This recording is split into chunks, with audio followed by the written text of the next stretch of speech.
Hey guys, ఎలా ఉన్నారు అందరూ? రేపు కృష్ణాష్టమి కదండి. మా కమ్యూనిటీలో 4 days ఈవెంట్ లాగా చేస్తున్నారు. చాలా గ్రాండ్గా. సాటర్డే స్టార్ట్ అయింది, ట్యూస్డే ఎండ్ అవుతుంది. చూసారు కదా, లైట్స్తో డెకరేట్ చేశారు, ప్రసాదంలు అన్ని పెట్టారు, ఇంకా పెద్ద కృష్ణుడు ఫోటో పెట్టారు, ఇంకా బ్లైండ్ వాళ్ళు వచ్చి ఆర్కెస్ట్రా ఇస్తున్నారు. మళ్ళీ ఫ్లీ మార్కెట్ వచ్చేసిందండి. ఈసారి ఎక్కువ స్టాల్స్ ఇంకా మంచిగా పెట్టారనమాట. నేనేమో నా కళ్ళకి నచ్చినవన్నీ మీకు చూపించాలనుకుంటాను, కానీ మా వజ్ర చూడనిస్తే కదా తనకు కావాల్సినవన్నీ చూపిస్తూ ఉంటాడు. అమ్మ అది కొని ఇది కొని అని. ఏ స్టాల్ వచ్చినా రాకపోయినా ఈ స్టాల్ మాత్రం ఖచ్చితంగా వస్తుందండి. ఇందులో ఈ ఈమలి పాప్ అన్న, మామిడి తాండ్ర అన్న వజ్రకి చాలా ఇష్టం. ఏ 4-5 అలా తీసుకొని దానికి డబ్బులు ఇస్తామంటే వాళ్ళు ఒప్పుకోరు. 100 grams తీసుకోవాలి, ఇంతే తీసుకోవాలి అని అంటారు. అలా ఎందుకు చేస్తారో నాకైతే తెలీదు. అన్ని ఎప్పుడు తినాలండి.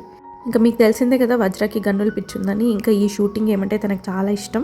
బెలూన్ పాప్ చేస్తే కీ చైన్ ఫ్రీ అన్నారు. దానికోసం తను గేమ్ ఆడాడు. ఇలా డే 1 ఈవెంట్ జరుగుతుందండి. Please subscribe for more.